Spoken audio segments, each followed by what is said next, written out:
இச்சை அடக்கம் நமக்கு பிரதானமாய் வேண்டியதா இருக்கிறது. இதை தகப்பனாகிய யூதா தன்னுடைய நிருபத்திலே எழுதும்போது இப்படியா எழுதுகிறார். யூதா 1வது அதிகாரம் அதுல 18-19 வசனத்தை வாசியுங்களேன்.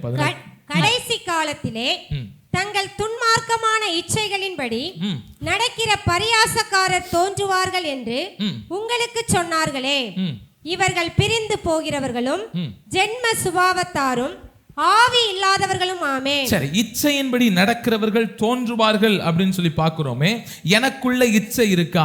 இல்ல நான் பழகிற ஒரு ஆளு ஆவிக்குரிய வாழ்க்கையிலையோ இல்ல நேரடியாய் காணப்படுகிறவனுக்குள்ள இச்சை இருக்கா, அவன் இச்சை ஆனவனா அப்படிங்கிறத நான் எப்படி கண்டுபிடிக்கலான்னு சொன்னா, வேதம் ஒரு 3 வகையான குணாதிசயங்களை காட்டி கொடுக்கிறது. 19வது வசனம் சொல்லுது, அவன் பிரிந்து போகிறவன், அவன் ஜென்ம சுபாவத்தானவன், அவன் ஆவி இல்லாதவன். இதில் பிரிந்து போகிறவனை குறித்து பார்த்தோம், ஜென்ம சுபாவத்தாரை குறித்து நாம் பார்த்தோம், ஆவி இல்லாதவர்களை குறித்தும் கடந்த நாட்களே ஒரு பகுதியை தியானிக்க கர்த்தர் நமக்கு உதவி செய்தார். இந்த நாளிலே தொடர்ந்து இந்த ஆவி இல்லாதவன் அப்படிங்கிறத குறித்து நம்ம தியானிக்க போகிறோம். நீங்க என்னோடு கூட யோவானுடைய புஸ்தகம் 14வது அதிகாரம் 26வது வசனத்தை நீங்க எடுத்துக்கிறீங்கன்னா, யோவான் 14:26 இப்படியாய் நமக்கு சொல்லுகிறது, என் நாமத்தினாலே பிதா அனுப்ப போகிற பரிசுத்த ஆவியாகிய தேற்றரவாளனே எல்லாவற்றையும் உங்களுக்கு போதித்து நான் உங்களுக்கு சொன்ன எல்லாவற்றையும் உங்களுக்கு நினைப்பூட்டுவார். நமக்கு ஒரு பரிசுத்த ஆவியானவர் கொடுக்கப்பட்டிருக்கிறார்.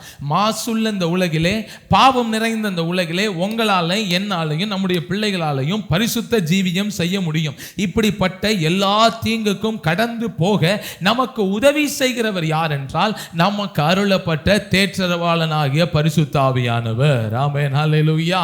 காலம் கொடியதா இருந்தபடினாலே இயேசு கிறிஸ்து சொன்னார், நாம் போறது உங்களுக்கு நல்லது. இவ்வளவு அற்புதம் செய்கிறவரா நான் இருந்தாலும், இவ்வளவு அதிசயங்களை செய்கிறவரா நான் இருந்தாலும், நானே உலகத்தின் பாவத்தை சுமந்து தீர்க்கிறவரா இருந்தாலும், நான் போகிறது நல்லது. பரிசுத்த ஆவியானவர் வருவது உங்களுக்கு நலமா என்ன செய்யும்? அவர் வந்துட்டார்னா எவ்வளவு பெரிய உங்களுக்கு பாரம் இருந்தாலும், எவ்வளவு கடக்க முடியாத பாதையா இருந்தாலும், தூக்க முடியாத சுமையா இருந்தாலும், இந்த தேற்றரவாளன் நம்மை ஆற்றி தேற்றி சகலவற்றிற்குள்ளும் நடத்த போதுமானவராக இருக்கிறார்.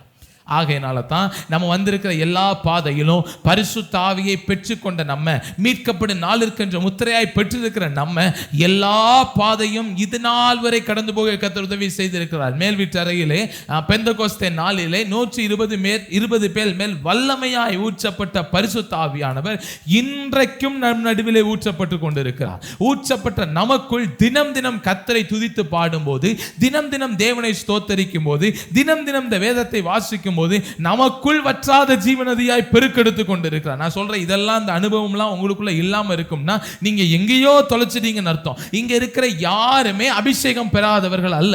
இங்க இருக்கிற எல்லாருமே அபிஷேகம் பெற்றவர்கள். சின்ன பிள்ளைங்களை தவிர, ஒரு சிலரை தவிர எல்லாருமே அபிஷேகம் பெற்றவர்கள். இப்படி பிரவாகித்து வருகிற அனுபவம், விலகி போகிற அனுபவம், பயத்தை விட்டு விலகி போகிற இதெல்லாம் இல்லாம இருந்தா நீங்க கிடைக்கிற ஒரு சில நாட்களிலே, சில நேரங்களிலே கருத்தாய் தேவனுடைய சமூகத்தில் அமர்ந்திருங்க.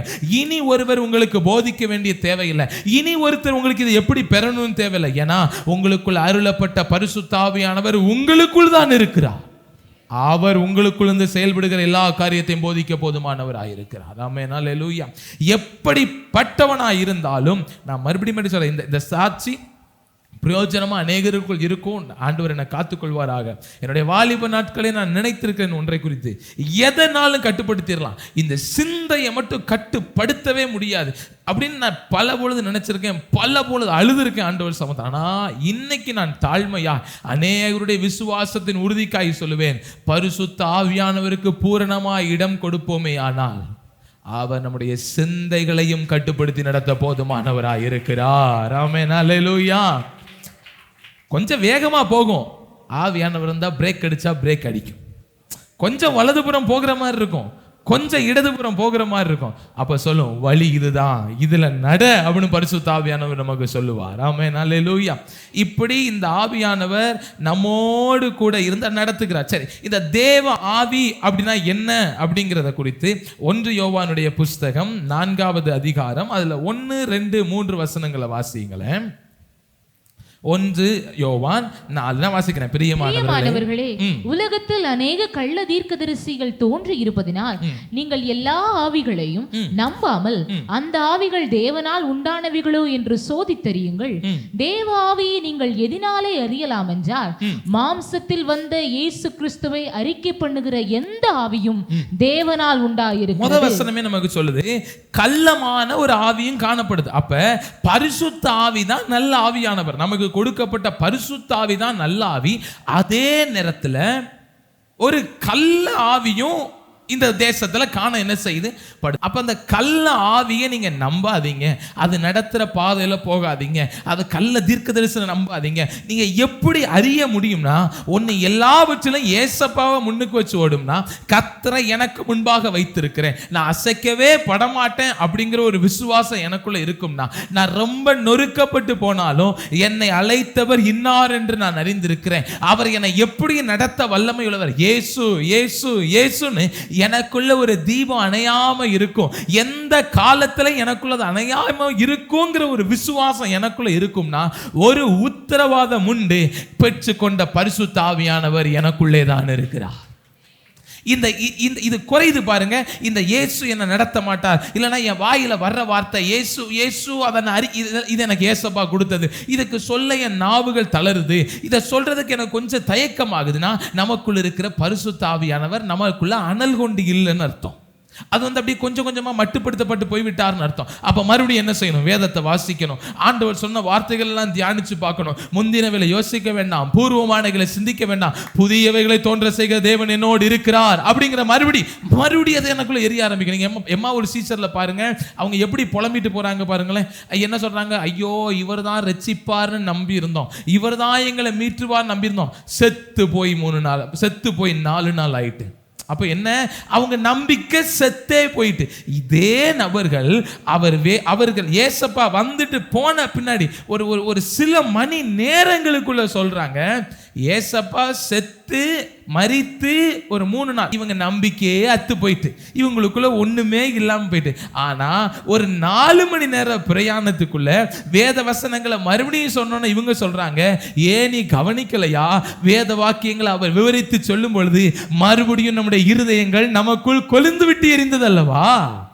அப்ப வசனத்தை மறுபடி கேட்கும் போது நமக்குள்ள மறுபடியும் கொழுந்து விட்டு எரிய ஆரம்பிக்கும், வளர்ச்சி வெளியே வர ஆரம்பிக்கும், சோர்ந்து போய் இருக்கிற இடத்துல இருந்து கர்த்தர் நம்மளை தூக்கி நிறுத்த ஆரம்பிப்பார். ஆமென், அல்லேலூயா.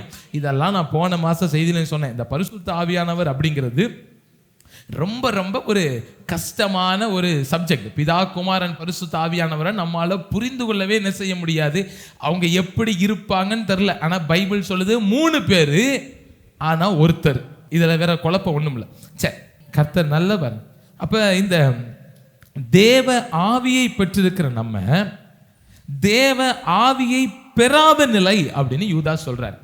தேவ ஆவி இல்லாத நிலை, ஆவி இல்லாதவர்கள் அவங்க யாரு அப்படின்னு சொன்னா, இதை வேகமா சொல்லி நான் செய்திக்குள்ள போயிடுறேன், செய்தியினுடைய இன்றைய பகுதிக்குள்ள போயிடுறேன். 2 பேதுரு 3ஆம் அதிகாரம், அதுல 3வது 4வது வசனம் சொல்லுது, முதலாவது நீங்கள் அறிய வேண்டியது என்னவென்றால், கடைசி நாட்களில் பரியாசக்காரர் வந்து தங்கள் சுய இச்சையின்படி நடந்து அவர் வருவார் என்று சொல்லுகிற வாக்குத்தத்தம் எங்கேன்னு சொல்லுவாங்க. சரி, எனக்குள்ள பரிசுத்த ஆவியானவர் இருப்பார் அப்படின்னு சொன்னா, எத்தனை பாடுகளை நான் கடந்து போனாலும், எத்தனை தரித்திரங்கள் என் வாழ்க்கையில வந்தாலும், ஏன் எத்தனை ஆசீர்வாதங்கள் என் வாழ்க்கையில வந்தாலும், இயேசு என் கூட இருக்காரா இல்ல இயேசு வருவாரா அப்படிங்கிற சந்தேகம் என் வாழ்க்கையில ஒரு நாளும் வரவே செய்யாது. நான் தளர்ந்து போய் இருந்தாலும், தள்ளாடி நடந்தாலும், எல்லா சூழ்நிலை நான் என்ன சொல்வேன்னா, ஆவியும் மனவாட்டியும் வா என்கிறார்கள், கேட்கிற நானும் வா என்று சொல்வேனாக அப்படிங்கிற இதயத்துல ஆழத்துல விசுவாசத்துல நான் ஆழமா என்ன செய்வேன் இருப்பேன். இப்ப இந்த கடைசி காலம் அப்படின்னு சொல்றது ஒவ்வொரு பகுதியா பிரியுது. என் வாலிபத்தின் கடைசி காலமா இருக்கலாம், என் நடுத்தரத்தின் கடைசி காலமா இருக்கலாம், என்னுடைய குடும்ப வாழ்க்கையில என் பிள்ளைகளை அடுத்த நிலைமைக்கு கொண்டு போகிறதுனுடைய கடைசி காலமா இருக்கலாம், இல்லை என் வாழ்க்கையே முடைந்து போற கடைசி காலமா இருக்கலாம். ஒவ்வொரு சந்தேகமும் ஒவ்வொருவருக்கும் வருது. வாலிப நாட்களின் கடைசி நாட்கள் நெருங்கும் போது ஒரு பயம் வருது. இவ்வளவு நாட்கள் இயேசு என்னை சந்திக்கலையே, ஏசப்பாவோட வாழ்றேன், அவர் சத்தத்தை கேட்கிறேன், என் வாலிப நாளே முடிந்து போக போதே, இனி கர்த்தர் அடுத்த பகுதிக்குள்ள என்னை நடத்தி கொண்டு போயிடுவாரா?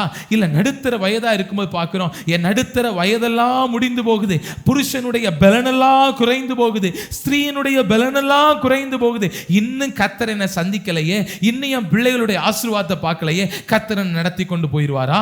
இன்னைக்கு எனக்கு வயசாகிட்டு என் வாழ்க்கையவே முடிக்க போறேன், கிட்டத்தட்ட கடைசி காலமா எனக்கு மாறிடுச்சு, இனி கர்த்தர் என்னை சந்திப்பாரா, இனி என்ன நடத்துவாரா அப்படிங்கிற ஒரு எண்ணம் இருக்கும்னா, உங்களுக்குள்ள நான் ஆழமாய் சொல்லுகிறது என்னவென்றால், காலங்கள் முடிவதற்கு முன்பாக தாளங்களை தன்னுடைய கரத்தில் வைத்திருக்கிற தேவன் நம்மை சந்திக்க வல்லமை உள்ளவராய் இருக்கிறார்.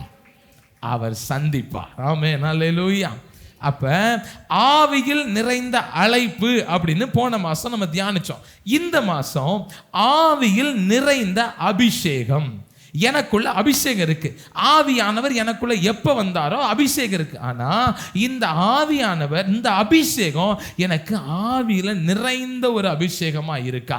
இதைத்தான் இன்னைக்கு நம்ம தியானிக்க போகிறோம். 1 சாமுவேலுடைய புஸ்தகம் 16வது அதிகாரம், அதுல 16, 13, 14 வாசிங்களேன். 16, 13, 14. 1 சாமுவேல். அப்பொழுது சாமுவேல் தைல கொம்பை எடுத்து அவனை அவன் சகோதரர் நடுவிலே அபிஷேகம் பண்ணினான். அந்நாள் முதற்கொண்டு கர்த்தருடைய ஆவியானவர் தாவீதின் மேல் வந்து இறங்கி இருந்தார். சாமுவேல் எழுந்து ராமாவுக்கு போய்விட்டான். இங்க ஒரு விஷயம் தெரியுது. 2 ஆவி வேத புத்தகம் சொல்லுது. ஒரு கல் ஆவின்னு ஒன்று இருக்குது, பரிசுத்த ஆவின்னு ஒரு ஆவி இருக்குது. இந்த ஆவியை ஒரே இடத்துல கர்த்தருடைய வேதம் பல இடங்களில் எழுதி வைத்திருக்கிறது. அதை பற்றி பேசினா நேரமெல்லாம் போய்கிட்டு இருக்கு. நம்ம நேரம் இந்த ஒரு சம்பவத்தை மட்டும் குறித்து தியானிக்கலாமே. ஒரே 2 வசனத்தில் இந்த வசனம் சொல்லுது பாருங்களேன். தாவீதின் மேல் ஆவியானவர் தாவீதின் மேல் வந்து இறங்கி இருந்தார். சாமுவேல் எழுந்து ராமாவுக்கு போய்விட்டான். கர்த்தருடைய ஆவி சவுலை விட்டு நீங்கினார். கர்த்தரால் வரவிடப்பட்ட ஒரு பொல்லாத ஆவி அவனை கலங்க பண்ணி கொண்டு இருந்தது. நல்லா கவனிங்க. ஒரு காலகட்டத்தில் நம்ம எவ்வளவு பிரசங்கங்கள் கேட்டாலும், இப்படி அதிகமான நேரம் இங்கே உட்கார்ந்திருந்தாலும், சாமுவேல் கிளம்பி ராமாவுக்கு போகிறது போல நமக்கு வார்த்தையை கொடுத்தவங்க ஊழியர்கள் தங்கள் ஸ்தானத்துக்கு என்ன செஞ்சிருவாங்க? போயிடுவாங்க. நமக்கு கர்த்தருடைய வார்த்தையை பகுத்து போதிக்கிறவங்களா இருக்கலாம், நம்மளை எப்பொழுதுமே கூட இருந்து நடத்தவங்களா இருக்கலாம். இவங்கெல்லாம் ஒரு காலகட்டம் வரும்போது தங்களுடைய ஸ்தானத்துக்கு போயிடுவாங்க. ஆனா இவங்க போனாலும் தாவீதின் மீது வந்திருக்கிற ஆவியானவர், ஊழியர்கள் கடந்து போனாலும் நம்ம போகிற இடமெல்லாம் ஆவியானவர் நம்ம மீது தங்கி இருக்கிறவராக இருக்கிறார். ஆமென், அல்லேலூயா.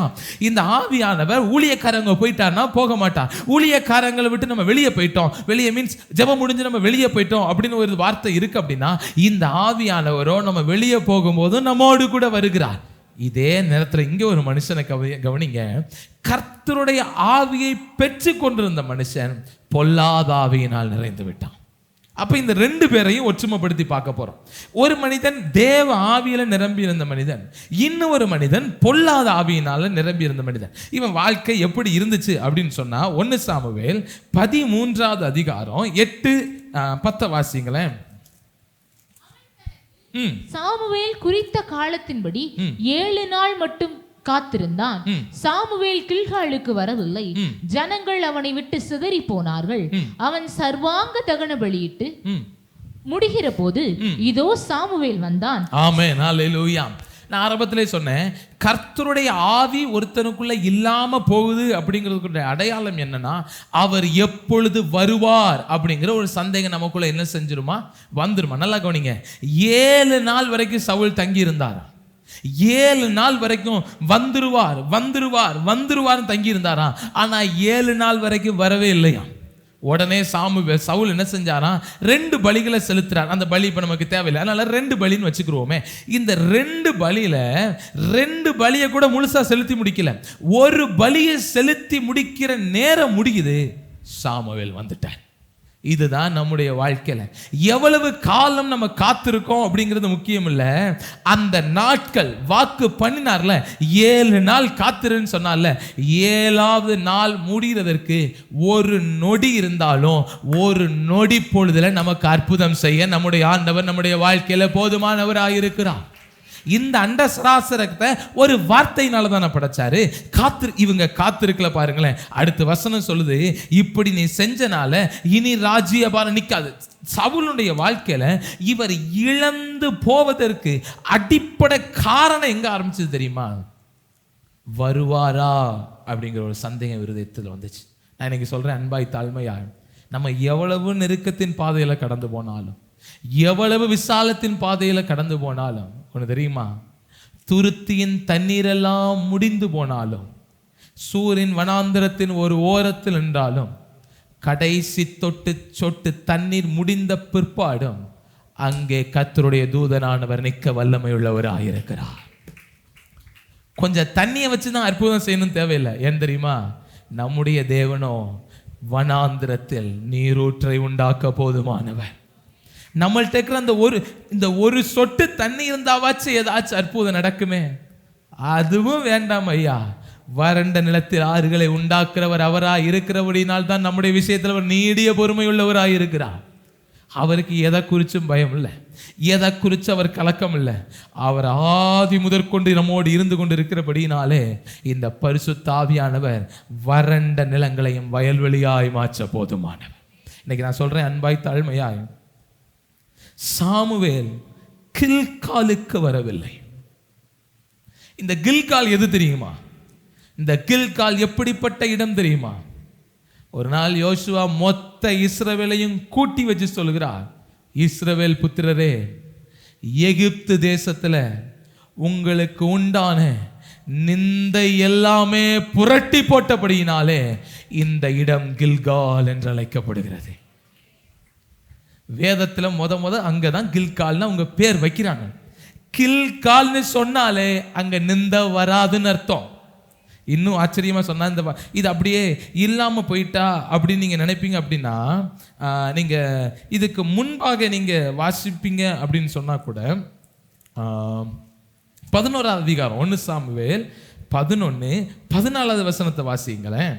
அப்பொழுது சாமுவேல் ஜனங்களை நோக்கி, நாம் கில்காலுக்கு போய் அங்கே ராஜ்யபாரத்தை ஸ்திரப்படுத்துவோம் வாருங்கள் என்றான். அப்படியே ஜனங்கள் எல்லாரும் கில்காலுக்கு போய் அவ்விடத்திலே கர்த்தருடைய சந்நிதியில் சவுலை ராஜாவாக ஏற்படுத்தி அங்கே கர்த்தருடைய சந்நிதியில் சமாதான பலிகளை செலுத்தி அங்கே சவுலும் இஸ்ரவேலின் மனுஷர் யாவரும் மிகவும் சந்தோஷம் கொண்டாடினார்கள். நான் அன்பாய் தாழ்மையாய் சொல்றேன், இந்த கில்கால் சவுலின் வாழ்க்கையில எப்படி காணப்பட்டுச்சு அப்படின்னு சொன்னா, தாவீது ஆடுகளுக்கு பின்பாக அலைந்தவர். இந்த சவுல் 11:5 சொல்லுது, சவுல் மாடுகளின் பின்னாலே வயலில் இருந்து வந்தவன்.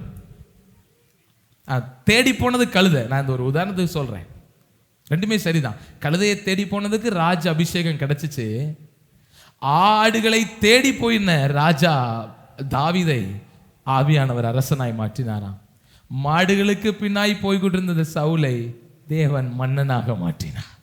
நான் அன்பாய் சொல்லுவேன், ஒத்த மனுஷன் கூட இல்லாதப்ப, மாடுகளுக்கு பின்னாக இருந்தப்ப கூட நம்முடைய துக்கத்தை எல்லாம் கில்காலிலே சந்தோஷமாய் மாற்ற அந்த தேவனுக்கு வல்லமை இருந்திருக்குமே. ஆனால் சிலர் நம்மை விட்டு பிரிந்து போவதற்காக கர்த்தர் வரமாட்டார் என்று விசுவாசிக்க எனக்கு தேவையில்லை.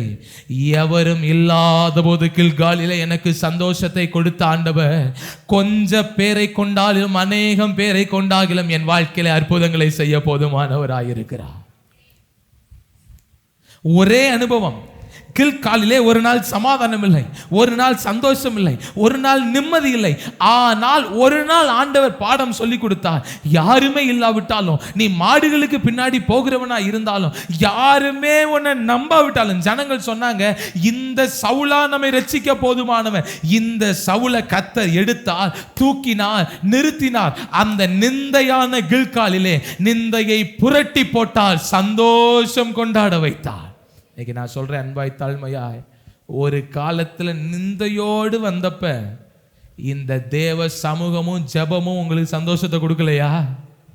ஒரு நாள் தவிர்க்கவே முடியாத நிந்தை, தூக்கவே முடியாத நிந்தை, ஆற்றவே முடியாத பாவம், தூக்கி என்ன சுமக்கவே முடியாதுங்கிற சூழ்நிலையில இதே பரிசுத்த ஆவியானவர் தானே உங்களை தேற்றி ஆற்றி மறுபடியும் சந்தோஷப்படுத்தினார். ஒண்ணுமே இல்லாத கில்கால்ல கர்த்தர் உங்களை தூக்கினார்ல. இன்னைக்கு சிலர் உங்களை விட்டு போயிட்டாங்களா? சவுல் சொல்றாரு, ஜனங்கள் சிலர் போயிட்டாங்கன்னு நான் பயந்து போயிட்டேன், அதனாலதான் நான் நீங்க வரமாட்டீங்கன்னு நினைச்சேன். இன்னைக்கு நீங்க சொல்றீங்களா, தொழில்ல சின்ன முடக்கம், சம்பாத்தியத்துல சின்ன காரியம் அற்று போயிட்டு, சின்ன சமாதான நிலை பெயர்ந்து போயிட்டு இப்ப பயப்படுறீங்களா? கர்த்தர் உங்களை சந்திக்காம போயிருவார் நீங்க நினைக்கிறீங்களா? தேவ ஜனமே, தேவ ஆவியினுடைய வார்த்தையின்படி நான் சொல்லுகிறேன், ஒன்றுமில்லாத கில்காலிலே மிகுந்த சந்தோஷத்தை உண்டாக்க தேவனால் முடியுமேயானால் சிலவைகள் அற்று போனால், சிலவைகள் நம்மை விட்டு இல்லாமல் போனால், ஞானம் இல்லை பாருங்க. மனுஷனை பார்க்க கூடாது, நமக்குள்ள இருக்கிற அபிஷேகத்தை பார்க்கணும். அந்த அபிஷேகம் ஆவிக்குள்ள இருக்கான்னு பார்க்கணும். இதே கில்கால பார்த்தப்ப சவுல் பயந்துட்டாரு பாருங்க. இதே கில்கால சவுல் கண்டப்ப ஆண்டவர் விட்டு பின்வாங்கி போயிட்டாரு பாருங்க.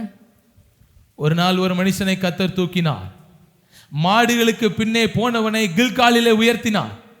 மாடுகளுக்கு பின்னே போனவனால் கில்காலில் உறுதியாக நிற்க முடியவில்லை. ஆடுகளுக்கு பின்னே போனவனை வனாந்திரத்திலிருந்து கர்த்தர் திருப்பி கொண்டு வந்தார். தாவீது வாழ்க்கையில திருப்பி வனாந்திரம் வரவே இல்லை. எத்தனை வனாந்திரம், எத்தனை வனாந்திரம்! அபிஷேகிக்கப்பட்ட நாள் முதற்கொண்டு வனாந்திர யாத்திரை.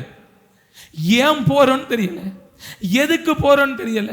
நிம்மதியா 10 ஆடை மேய்ச்சேன், ஒரு சிங்கத்தை கொண்டேன், கரடி கொண்டேன், ஹீரோ மாதிரி வாழ்ந்துகிட்டு இருந்தேன். ஆண்டவரே, என்னை அழைச்சு கொண்டு வந்தீங்க, ராஜ அபிஷேகம் கொண்டு வந்தீங்க. அந்த பாலைவனத்திலே கர்த்தர் சொல்லி காண்பித்தார், எப்படி உன்னை நடத்துவேன், எப்படி உன்னை கை கொண்டு போதிப்பேன், இந்த வனாந்தரத்தில் உன்னை நான் எப்படி போஷிப்பேன். இப்ப அரண்மனைக்கு கர்த்தர் மறுபடியும் கொண்டு வந்துட்டார். மறுபடியும் வனாந்திர வாழ்க்கை ஒரு வாழ்க்கையில வந்துச்சு. அப்சலோமுக்கு பயந்த ஒரு வனாந்திரத்துக்கு ஓடி போனான்.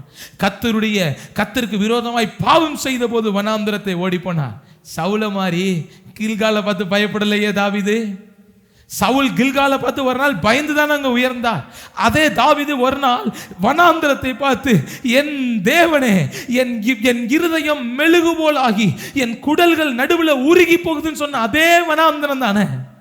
அந்த வனாந்திரத்துல மறுபடியும் நடந்து போறாருல, பரிசுத்த ஆவிக்குள் இருக்கிறபடினாலே தாவீது இப்ப சொல்றாரு, அன்னைக்கு எப்படின்னு தெரியல, ஆனா இந்த வனாந்திர யாத்திரையில நீதிமான் துன்மார்க்கனுக்கு முன்பாக தள்ளாடினதை என் கண்கள் கண்டதே இல்லை. ஒரு நாள் எனக்கு தெரியாது இந்த வனாந்திர யாத்திரை எப்படி இருக்கும்னு. ஆனா அந்த வனாந்திர யாத்திரையில் என் கர்த்தரை நடத்தி கொண்டு போனார், என்னை போஷித்தார், ஆசாரிய வீட்டுக்கு கொண்டு போனார், சமூக தப்பங்களை எனக்கு கொடுத்தார், கூட்டி கொண்டு போனார், அபிகாயிலை கொண்டு என்னை போஷித்தார். இன்னைக்கு வனாந்திரத்தில் போறேனா, இன்னைக்கு எனக்கு பயமே இல்லையா? என்னை உயிரை வாங்க தேர்றானா, எனக்கு பிரச்சனை வந்துட்டா, எனக்கு போராட்டம் வந்துட்டா, எனக்கு பயமே இல்லை. இப்ப நான் கடந்து போகிறேன். இந்த வனாந்திரத்திலே என்னை போஷிக்கிற என் கேது அந்த வனாந்திரத்துக்குள்ளே இருக்கிறது. இந்த வனாந்திரத்திற்குள்ளே என்னை போஷிக்கிற பல நபர்களை கர்த்தர் வைத்திருக்கிறார். ஒரு கால வனாந்திரத்தை பார்த்து பயந்தோம், எப்படி தப்பிப்போன்னு தெரியல. அபிஷேகத்தின் நாட்கள் அனல் குன்றி இருந்தனா. இன்னைக்கு வனாந்திர யாத்திரை வந்துட்டு இன்னைக்கு தைரியமா சொல்லலாம், இந்த வனாந்திர யாத்திரையிலும் இன்பராம் இயேசு என்னோடு இருப்பார், போகையிலும் வருகையிலும் அவர் என் புகலிடமாய் இருப்பார். அவர் தான் எனக்கு புகலிடம். ஒரு நாள் எனக்கு தெரியாது, ஒரு நாள் வனாந்திரத்தை பார்த்து நான் பயந்து நடுங்கினேன். ஒரு நாள் வனாந்திரமா, ஐயோ அபிஷேகம் மட்டும்தானே இருக்கு, இந்த அபிஷேகத்தை வச்சு வனாந்திரத்தை கடந்துருவேனா?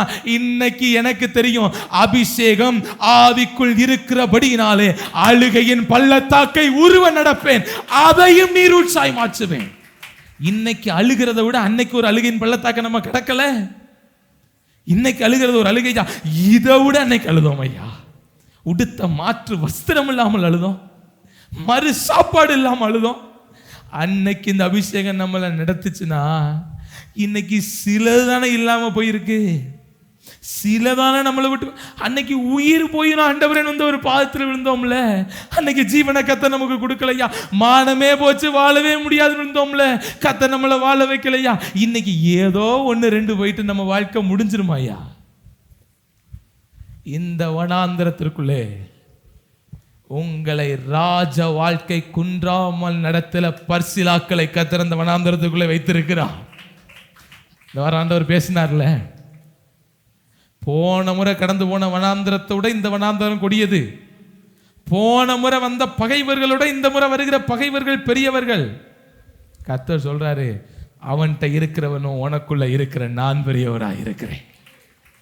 நான் என்ன சொல்றேன்னா, நம்ம இன்னைக்கு எப்படி பயப்படுறோமோ, இன்னைக்கு எப்படி கர்த்தரை நம்பி நம்பாம ஒரு மாதிரி மனசா, ரெண்டு நினைவில்லை, ரெண்டு மனசா ஓடுறோமோ, தப்பிச்சிருவோமா? தப்பிக்க முடியாதா? இதே மாதிரி தான் அன்னைக்கும் தேவதாசர்கள் ஓடினாங்க. அந்த வனாந்தர யாத்திரையில் கர்த்தர் வர கைவிடவே இல்லை. நம்மளையும் கைவிடவே மாட்டார். நம்மளையும் உயர்த்துவார், நம்மளையும் நடத்துவார். ஒன்னே ஒன்று, என் அபிஷேகம் ஆவியானவரால் நிரம்பி இருக்கா அப்படிங்கிறத நான் பார்க்கணும்.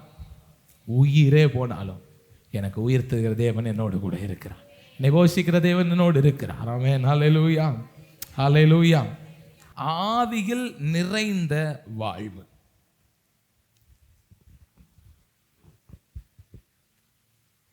என் வாழ்க்கை ஆவியில் நிறைந்த வாழ்வு. லூக்காவினுடைய புஸ்தகம் 22வது அதிகாரம், அதில் 41வது வசனத்தையும் 45வது வசனத்தையும் 41, 42 வாசிங்க. லூக்கா 22, 41, 42. அவர்களை விட்டு கல்லறி தூரம் அப்புறம் போய் முழங்கால் படியிட்டு, பிதாவே, உமக்கு சித்தமானால் இந்த பாத்திரம் என்னை விட்டு நீங்கும்படி செய்யும். ஆயினும் என்னுடைய சித்தத்தின்படி அல்ல, உம்முடைய சித்தத்தின்படியே ஆக கடவது என்று ஜெபம் பண்ணினார். ஆமென். ஹல்லேலூயா, ஹல்லேலூயா. 41வது வசனம் சொல்லுகிறது, அவர்களை விட்டு கல்லறி தூரம் அப்புறம் போய் முழங்கால் படியிட்டு. இதுல ஒரு வார்த்தையை எனக்கு கடந்த நாட்களை இந்த வசனத்துக்காக நான் தியானிக்கும் போது போன செய்தியில் ஒரு சின்ன பகுதியை எழுதிட்டு வந்தேன். அதே பகுதியை ஆவியானவர் எனக்கு கொஞ்சம் விவரித்து அதில் சில வெளிச்சத்தை தந்ததை நான் உங்களோட பகிர்ந்து கொள்ள விரும்புகிறேன். கல்லறி தூரம் போய் ஜெபம் பண்ணினார், இவர்களோ தூங்கினார்கள். இந்த சம்பவம் நம்ம எல்லாருக்கும் நல்லா தெரிஞ்ச ஒரு சம்பவம். சீஷர்களை ஆண்டவர் கூட்டிட்டு கெத்சமனே தோட்டத்துக்கு போயிட்டாரு. இவங்கெல்லாம் போய் இப்ப ஒரு 2 டீமா இயேசுவை பிரிக்கிறாரு. 12 பேர்ல ஒருத்தர் இப்ப இல்லை. யூதாஸ் ஏற்கனவே இந்த இடத்த விட்டு கிளம்பிட்டாரு. 11 பேர் இருக்காங்க. இந்த 11 பேர்ல 3 பேரை ஆண்டவர் மறுபடியும் தனியா பிரிக்கிறார். 8 பேரை கொஞ்சம் வெளியே வைக்கிறார். இந்த 3 பேரை இங்க கூட்டிட்டு போகிறார். அவங்களுக்கும் இவங்களுக்கும் எவ்வளவு தூரம் இருந்துச்சு அப்படிங்கிறது தெரியல. ஆனா இந்த 3 பேருக்கும் கடந்து போன இயேசுவுக்கும், முன்பாக போய் ஜெபித்துட்டு இருந்த இயேசுவுக்கும் ஒரு கல்லறி தூரம் இருந்துச்சு அப்படின்னு கர்த்தருடைய வேதவசனம் இப்படியாய் சொல்லுகிறது. இந்த கல்லறி தூரம் அப்படிங்கிறது சொற்பமான ஒரு தூரம் அப்படிங்கிறத அறிந்து கொள்ள முடியுது. ஏன்னா இது எழுதப்பட்ட அளவுகோல் அடிப்படையில் பார்த்தோம்னா தோட்டத்தின் நடுவே ஒரு கல்லறி தூரம். அப்ப தோட்டங்கள் அப்படின்னா மரங்கள் சூழ்ந்திருக்கலாம். எப்படியோ வேதம் ஒரு இடத்துக்கு தோட்டம் அப்படின்னு சொல்லியிருக்குன்னா அது தோட்டத்துக்கு உண்டான சகல சுவாபங்களும் உள்ள இடமா தான் என்ன செஞ்சிருக்கும், இருந்திருக்கும். அப்ப ஒரு தோட்டத்துக்குள்ள ரொம்ப தூரம் கற்களை வீசி நம்மளால என்ன செய்ய முடியாது, எரிய. நீங்க எவ்வளவுதான் அழுத்தம் கொடுத்து வீசினாலும், எவ்வளவு தூரம் அதை குறி வச்சு நீங்க எரிய நினைச்சாலும் அது ஏதோ ஒரு இடத்துல தட்டி விழுந்துரும். அப்படின்னா மிக மிக பக்கத்துல உள்ள ஒரு இடத்துல இயேசு இங்க இருக்கிறாரு, இவங்க இந்த இடத்துல இருக்காங்க, அவர் ஜெபிக்கிறாரு, இவங்க இங்க தூங்கிட்டாங்க. இவர்களுக்குள் இருந்த நிலைமை என்ன தெரியுமா? ஆவி இல்லாத ஒரு நிலைமை. இப்ப பரிசுத்த ஆவியானவர் ஊற்றப்படல. பழைய ஏற்பாட்டு நாட்களில் பரிசுத்த ஆவியானவர் இருந்தார், ஆனால் பகிரங்கமா ஊற்றப்படல. இயேசுவுக்குள்ள பரிசுத்த ஆவியானவர் என்ன செஞ்சார்? இருந்தார். அதனாலதான் நம்ம அறிந்திருக்கிறோம் அவரோடையே இருந்தார் அப்படிங்கிறத நம்ம பலதில் அறிகிறோம். அதுக்குள்ள இப்ப போக வேண்டாம். இப்ப நீங்க நல்லா கவனிச்சு பாருங்க. ஒரு தேவனுடைய குமாரன், மனுஷ குமாரன், 100% மனுஷ குமாரன், 100% தேவகுமாரன், மொத்த 11 பேர்ல 3 பேரை தனியா பிரிச்சு கூட்டிட்டு போய் ரொம்ப தூரம் இல்ல, நீ இங்க இருக்கப்பா, நான் கல்லறி தூரம், ஒருவேளை நம்ம சர்ச்சு தூரம் கூட வச்சுக்கோங்க, இல்ல அதை விட தூரம் கூட வச்சுக்கோங்க, பார்வைக்கு ஏற்ற ஒரு தூரத்துக்குள்ள கொண்டு போய் வச்சுட்டு ஜெபம் பண்ண அவர் அங்க ஆரம்பிக்கிறார். அங்க நடக்க போற பிரச்சனையை பார்த்தீங்கன்னா அங்க பெரிய பிரச்சனை அதுக்கு பின்னாடி நடக்க போகுது. ஆனா இவங்க என்ன செஞ்சாங்க அப்படின்னு சொன்னா தூங்கினார்கள்.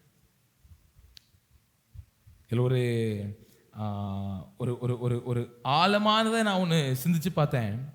இந்த 3 பேருக்கும் அவர் திரும்பி வருவார் அப்படிங்கிற ஒரு நம்பிக்கை இல்லை. ஏன்னா நம்முடைய ஆண்டவராக இயேசு கிறிஸ்துவுக்கு ஒரு பழக்கம் இருந்துச்சு. அவர் முழுவதும் ஜெபம் பண்ணிக்கொண்டே இருப்பார். அவர் சீஷர்களோட ஊழியத்தை முடிப்பாரு பாருங்க. வனாந்திரமான ஒரு இடத்துல இவங்களை இப்படி விட்டுட்டு அவர் எங்கிட்டோ போய் ஜெபம் பண்ணிட்டு அதிகாலையில திரும்பி வருவார். இவங்களை கரையில இங்க வச்சுட்டு கப்பலத்தை விட்டுட்டு 4ஆம் ஜாம வேலையில கிட்டத்தட்ட இரவு வேலையெல்லாம் கடந்து போய் விடிய போகிற ஒரு நேரத்துக்கு அதிகாலை பொழுதுல தான் இவர் கடந்து போவார். இத்தனை ஆண்டுகளாய் சொல்லணும்னா 3 வருஷமா இவங்களுக்கு பழக்கமே என்ன தெரியுமா?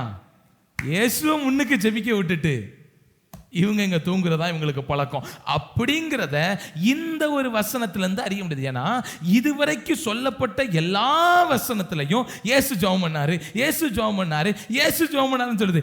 முத அடே என் கூட சேர்ந்து ஜெபம் பண்ணுங்கப்பா அப்படின்னு சொல்லிட்டு இவரு போறாரு. போயிட்டு கொஞ்ச தூரம் கழிச்சு இங்கே வந்து பார்க்கிறாரு, தூங்கிக்கிட்டு இருக்காங்க. அப்படின்னா நீங்க கவனிச்சு பாருங்க, நல்லா கவனிச்சு பார்ப்போம். இந்த ஒரு வார்த்தை இந்த இடத்துல நான் உங்களுக்கு சொல்ல விரும்புகிறேன். எல்லா நேரங்களிலும் நாம் செய்கிற ஒரு காரியத்தை கர்த்தர் காணவே மாட்டார் அப்படிங்கிற ஒரு எண்ணம் நமக்கு இருக்கவே கூடாது. நம்ம எல்லாமே நலமா போய்கிட்டு இருக்கு, இத்தனை வருஷம் எல்லாம் கரெக்டா போகுது, விடுவார், நம்ம சோமனும் நம்ம ஜெபம் எப்படின்னா ஆண்டவரே என் ஆவியை ஒப்பு கொடுக்குறேன் அப்படின்னு குப்புறப்படுத்துறேன். பல ஆண்டுகள் இப்படி போயிருக்கலாம். ஆனா ஆவியானவர் நமக்குள்ள இருப்பார்னா வரப்போகிற காரியங்களை அவர் நமக்கு முன்னறிவிப்பார். ஆவியானுடைய சத்தம் இந்த முறை அப்படி கேட்கல. சரி, ஒரு முறை வராரு, இப்ப திருப்பி வந்து இந்த வசனம்லாம் உங்களுக்கு தெரிஞ்சனால நான் மறுபடியும் சொல்றேன். திருப்பி வந்து ஆவியானவர் எச்சரிக்கிறாரு, 1 மணி நேரமாவது, ஆண்டவர் சொல்றாரு 1 மணி நேரமாவது நீங்க என்னோட விழிச்சிருக்க கூடாதா? மறுபடியும் போனாரு. இப்ப இவங்களுக்கு என்ன தெரியுமா நினைச்சிருப்பாங்கன்னு நினைக்கிறேன், நான் நினைக்கிறேன் அப்படின்னு சொன்னா ஏதோ ஒண்ணு தெரியாம வந்துட்டாரு, ஏதோ ஒண்ணு. இப்ப போறார்ல, விடிகிற வரைக்கும் வர மாட்டாரு. பேதுரு, யோவான், யாக்கோபு, வாப்பா போர்வை இழுத்து நம்ம மறுபடியும் என்ன செஞ்சிருவோம்? உங்களுக்கு ஒண்ணு தெரியுமா? சில வேளைகள்ல ஆவியானவர் நம்மை திரும்ப திரும்ப எச்சரிக்கிறார். சில காலங்கள் நம்மளை அப்படியே விட்டுட்டா. இத்தனை ஆண்டுகளாய் நம்முடைய கர்த்தருடைய ஆலயத்தில் எப்படி இருந்துச்சோ தெரியல, நம்ம கர்த்தரை பார்த்தது எப்படி இருந்துச்சோ தெரியல, நம்ம வாலிப நாட்கள் எப்படி இருந்துச்சோ தெரியல, நம்முடைய எந்தெந்த தகுதி எந்தெந்த பகுதி எப்படி ஓடணும்னு தெரியல. இப்ப கர்த்தர் எச்சரிக்கிறா, இந்த ஜெபத்துக்கு வந்து நீ ஜெபம் பண்ணு, அதிகாலை ஜெபத்தை நீ பெருக்கு, இரவு ஜெபத்தை பெருக்கு, இனி தொழிலுக்கு ரொம்ப முக்கியத்துவம் கொடுக்காதனா வரப்போகிறதா ஆவியானவர் நமக்கு முன்னறிவிக்கிறார். இவ்வளவு நாள் இல்லையே ஐயா, இனிமேல் நடக்க போறது அதிபயங்கரமா இருக்க போகுது. இதை குறித்த உணர்வு நமக்கு உண்டாயிருக்க வேண்டும். எனக்கு இது ஆச்சரியமா இருந்துச்சு. நடக்க போகிற எல்லாவற்றையும் இயேசு அறிந்து இப்படி செஞ்சாராம். நான் ஒரு ஈஸ்டர் செய்தியில் நான் அதை பத்தி கொடுத்தேன். இப்படி இவங்களுக்கு தெரியாது, ஆனா இயேசு நீங்க விழித்திருந்து ஜெபம் பண்ணுங்க, சோதனைக்கு உட்படாதபடி நீங்க விழித்திருந்து ஜெபம் பண்ணுங்க, திரும்ப 3 முறை வந்து சொன்னார் அப்படின்னு அந்த வேத பகுதியில சொல்லப்பட்டிருக்கு. ஒரு முறை போயிட்டு வந்து திரும்ப வந்து 3 முறை இவங்க தூங்குனாங்க. கர்த்தருடைய வார்த்தை எத்தனை முறை நம்மள்ட்ட அனுப்பப்படுது பாருங்க, எத்தனை முறை நம்ம கடந்து போறோம் பாருங்க. எல்லா காலமும் அப்படியே ஓடி முடிஞ்சிடாது. ஒரு நாள் நம்ம மீது தீங்கு வருமே, அதுக்கு முன்னாடி உத்தரவாதம் பண்ணிருந்தோமே ஆனால் அதிலிருந்து தப்பி கடந்து போக கர்த்தர் நமக்கு உதவி செய்வார். இவங்க பிரச்சனை என்ன தெரியுமா? இவங்க கடைசியா பேசிட்டு தூங்குனது என்ன தெரியுமா? நீங்க லூக்காவினுடைய புஸ்தகம் அதுல 22 26 24 25 26 வாசிச்சோம்னா வாசிங்களேன். அன்றியும் தங்களில் எவன் பெரியவனா இருப்பான் என்று அவர்களுக்குள்ளே வாக்குவாதம் உண்டாயிற்று. அவர் அவர்களை நோக்கி, புறஜாதியாரின் ராஜாக்கள் அவர்களை ஆளுகிறார்கள், அவர்கள் மேல் அதிகாரம் செலுத்துகிறவர்களும் உபகாரிகள் எனப்படுகிறார்கள். உங்களுக்குள்ளே அப்படி இருக்கலாகாது. இவங்க கடைசியா பேசிட்டு படுக்கிறது என்ன தெரியுமா? இனி நம்ம பெரியவனாவோமா, இனி நம்ம சின்னவனாவோமா, இல்ல நீ வளருவியா நான் வளருவேனா, நீ தலைவனா நான் தொண்டனா, இதத்தான் பேசிட்டு இவங்க படுத்தாங்க. ஆனா ஆண்டவர் என்ன சொல்றாருன்னா, இது அதை பத்தி பேச காலம் அல்ல. இனி பரலோக ராஜ்யம், இனி இந்த பூமிக்குரியதை பற்றி குறித்து பேச வேண்டிய காலம் அல்ல. இனி எப்படி இருக்கணும் அப்படின்னு சொன்னா 24வது வசனம் சொல்லுது, நான் உங்கள் நடுவில் பணிவிடனைக்காரனை போல் இருக்கிறேன். இது என்ன காலம்னா, பெரியவனா இருக்கிற காலம், சின்னவனா இருக்கிற காலம் அல்ல. இந்த காலம் இயேசுவை போல இருக்க வேண்டிய காலம். இனி தேவனை பிரியப்படுத்துகிற பாதையில் நடத்த வேண்டிய காலம். இதுல ஒரு ஆச்சரியமான ஒரு சம்பவம் நடந்துச்சு. 43வது வசனத்தை வாசிங்க. 43வது வசனத்தை வாசிங்க. அப்பொழுது வானத்திலிருந்து ஒரு தூதன் தோன்றி அவரை பலப்படுத்தினான். சரி, இவன் நல்ல கவனிங்க. இயேசு கிறிஸ்துவினுடைய இந்த சுவிசேஷத்தை நம்ம எதின் மூலமா அறிஞ்சு கொள்றோம்? சொல்லுங்களேன். ஏசப்பா வந்தாரு, மரிச்சாரு, உயிர்த்தாரு. இதை நம்ம எது மூலமா அறிஞ்சு கொள்றோம்? பைபிள் மூலமா. பைபிள்ல எதன் மூலமா அறிஞ்சு கொள்றோம்? குறிப்பா மத்தேயு, மார்க்கு, லூக்கா, யோவான். இதுல நீங்க நல்லா இப்ப கவனிங்க. இந்த மத்தேயு ஆண்டவருடைய சீசனா இருந்தவர். ஆயக்காரனாகிய மத்தேயு தானே. ஆயக்காரனாகிய மத்தேயு ஆண்டவருடைய சீசனா இருந்தவர். யோவான் தேவனுடைய சீசனா இருந்தவர். மார்க்கு சீசனா இல்ல. ஆனா பெரும்பான்மையாக என்ன நிரூபிக்கப்படுதுன்னா, மார்க்கவின் புஸ்தகம் பேதுரு சொல்ல சொல்ல எழுதப்பட்ட புஸ்தகம் அப்படின்னா அது ஏற்றுக்கொள்ளப்படுது. அது பல இடங்களில் நிரூபிக்கப்பட்டிருக்கு. இதுல மத்தேயு, மார்க்கு, யோவான் 3 பேரும் இயேசுவோட இருந்தவங்க. இன்னும் சொல்லணும்னா, இந்த மத்தேயு கொஞ்சம் தூரம் கெத்சமனே தோட்டத்தில் அங்க இருந்தவர். மீதி இந்த பேதுருவும் இந்த யோவானும் கல்லறி தூரம் இயேசு விட்டு இருந்தவங்க. நீங்க ஆச்சரியப்படுவீங்க. வானத்திலிருந்து தோன்றி தேவதூதன் தேற்றினதை இந்த எந்த சீஷர்களுமே தங்களுடைய சுவிசேஷ புஸ்தகங்களை எழுதல. லூக்கா எப்படி எழுதினார்னா, பல பேர்கிட்ட விசாரிச்சு எழுதினாரு. நீங்க லூக்கா புஸ்தகத்தின் 1ஆம் அதிகாரத்தில் வாசிங்கன்னா, பல பேர்கிட்ட நான் விசாரிச்சு திட்டமும் தெளிவும் நான் இதை எழுதியிருக்கேன் அப்படின்னு அவர் இந்த சுவிசேஷ புஸ்தகத்தை ஆரம்பிப்பார். லூக்கா எப்பயோ கேட்டு, இது யாரோ ஒருத்தர், பேதுரு, யோவான், யாக்கோபு, மத்தேயு இவங்களை தாண்டி ஏதோ ஒரு சீசன் கேட்டாரோ, ஏதோ ஒரு சீசன் தான் அவர் கேட்டிருக்கணும். கேட்டு இவர் எழுதியிருக்கார். நீங்க ஆச்சரியப்படுவீங்க இந்த ஒரு விஷயத்துல. இயேசுவை விட்டு கல்லறி தூரம் இவங்க இங்க இருக்கிறாங்க. ஆவிக்குண்டான அனுபவங்கள் இல்லை. என்ன நடக்குன்னு தெரியல. நீங்க கவனிச்சு பாருங்க. வானத்திலிருந்து ஒரு தூதன் இறங்கி அங்க அவரை பலப்படுத்தி கொண்டு இருக்கிறான். அந்த சம்பவத்தை இவங்க யாருமே பார்க்கல. தேவதூதர்கள் இயேசுவின் காலத்தில் தோன்றினது சில இடங்களில் குறிக்கப்பட்டிருக்கு. இயேசு பிறந்தப்ப தோன்றினாங்க. அப்ப என்ன தெரியுமா உண்டாகுச்சா? உன்னதத்தில் மகிமைன்னு சொல்லி பரமசேன தோன்ற உடனே மேய்ப்பர்கள் எல்லாம் பயந்து நடுங்கி ஒரு கூட்டமே அதை பார்த்துட்டு போச்சான். கடைசியா இயேசு உயிர் தெழுந்த போது வெண்ணிறத்தோட மின்னலை போல ரூபமுடையவர்கள் கல்லறைக்கு அருகில் அமர்ந்திருந்தாங்க அப்படின்னு கண்ட உடனே போர்ச்சேவர்கள் எல்லாம் செத்தவங்களோட போல விழுந்தாங்களாம்.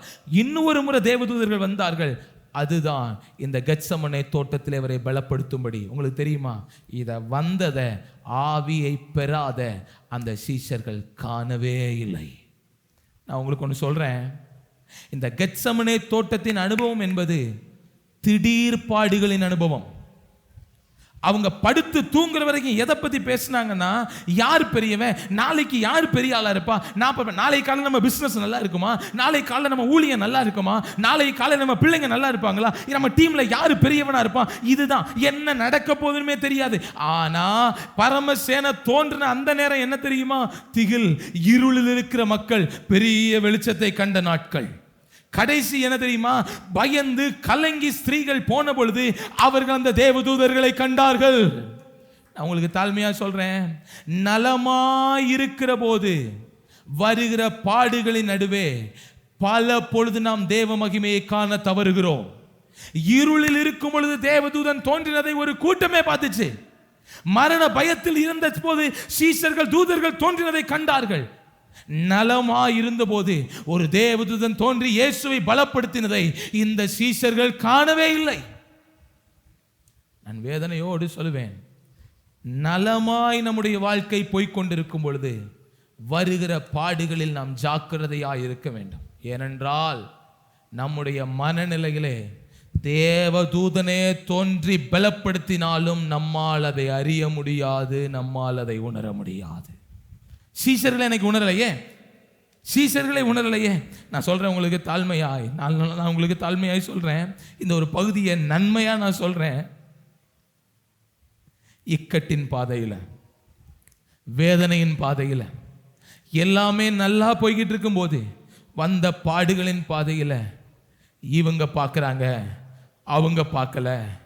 என் கண்ணு பார்க்கல, உன் கண்ணு பார்க்கல. நான் பார்த்தாலும், நான் பார்க்காவிட்டாலும், நான் உணர்ந்தாலும், நான் உணராவிட்டாலும், என்னை பார்க்குற பரலோகம் என்னை பலப்படுத்துறதுக்காக மகிமையை தான் அனுப்பிக்கிட்டே தான் இருக்குது. அதனால தான் பவுல் இப்படியாய் சொல்லுகிறார், என் சகோதரரே, உங்களுக்கு அவர் பிரகாசமுள்ள மனக்கண்களை கொடுக்கும்படி நான் வேண்டிக் கொள்கிறேன். ஆவிக்குள்ள நிரம்பி இருக்கும்போது, குறிப்பா நல்ல வாழ்க்கை இப்ப எனக்கு போய்கிட்டு இருக்கு. சீசர் வாழ்க்கை தான் நல்ல வாழ்க்கை இப்ப எங்களுக்கு போய்கிட்டு இருக்கு.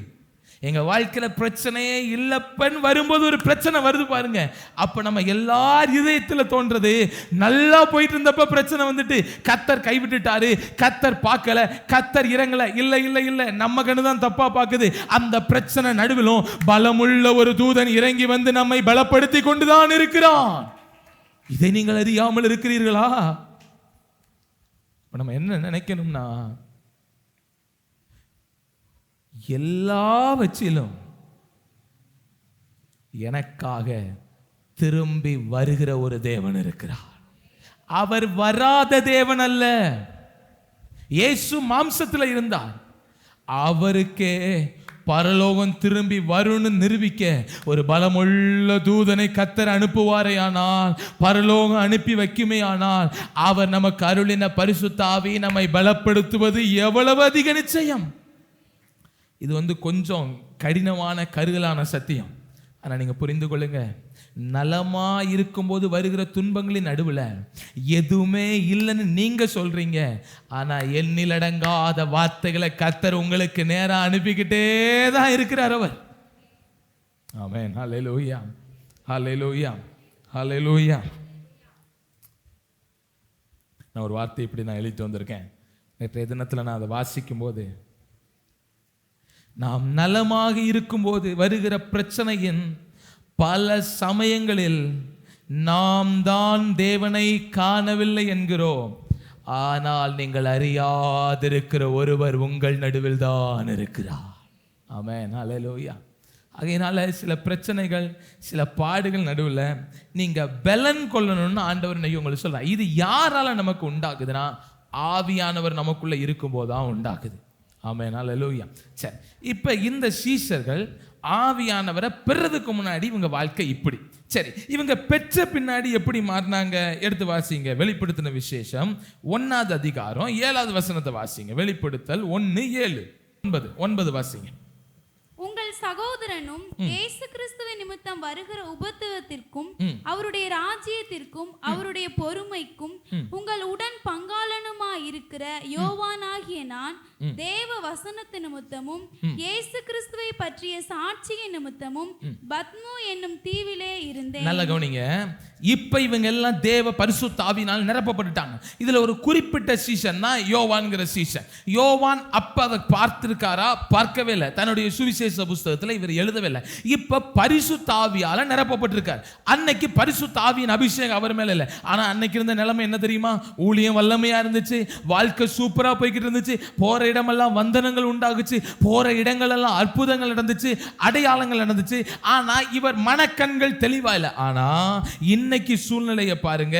இயேசு கிறிஸ்துவின் நிமித்தம் வருகிற உபத்திரவம், இன்னைக்கு வாழ்க்கையில என்ன வந்துருச்சுன்னா உபத்திரவம் வந்துட்டு, அடுத்த வசனம் சொல்லுது ராஜ்யத்திற்கும் அவருடைய பொறுமை.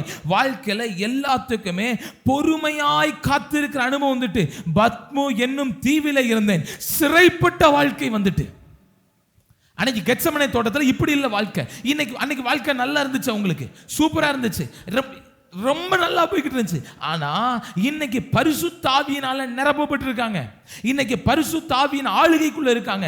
இன்னைக்கு இவங்க வாழ்க்கையில எப்படி இருக்குன்னா உபத்திரவம் இருக்கு, எல்லாத்துக்கும் பொறுமையா காத்திருக்கிற நிலைமை இருக்கு. இன்னைக்கு விடுதலை இல்லை. அன்னைக்கு கெத்சமனே தோட்டத்தில் அவங்க விடுதலையோடு இருந்தது போல இன்னைக்கு விடுதலை இல்லை. இன்னைக்கு பத்மு தீவுல சிறைப்பட்ட அனுபவத்தில் இவங்க இருக்காங்க இன்னைக்கு. ஆனா உங்களுக்கு ஒண்ணு தெரியுமா? இந்த 1ஆவது அதிகாரம் 1வது வசனம் இப்படியாய் சொல்லுகிறது, சீக்கிரத்தில் சம்பவிக்க வேண்டியவைகளை தம்முடைய ஊழியக்காரருக்கு காண்பிக்கும் பொருட்டு தேவன் இயேசு கிறிஸ்துவுக்கு ஒப்புவித்ததும் இவர் தம்முடைய தூதனை அனுப்பி. நல்லா கவனிங்க, அத்தனை நலமான வாழ்க்கை இருந்த பொழுது இந்த 3 சீசர்களும் தூதனை காணல, இன்னும் சொல்லணும்னா பரலோகத்தின் அற்புதத்தை காணல. இப்ப பரிசுத்த ஆவியால நிரப்பப்பட்டிருக்காங்க, பாடுகள் இருக்கு, எல்லாத்துக்கும் பொறுமையா காத்திருக்காங்க, சிறைப்பட்ட வாழ்க்கை தான்.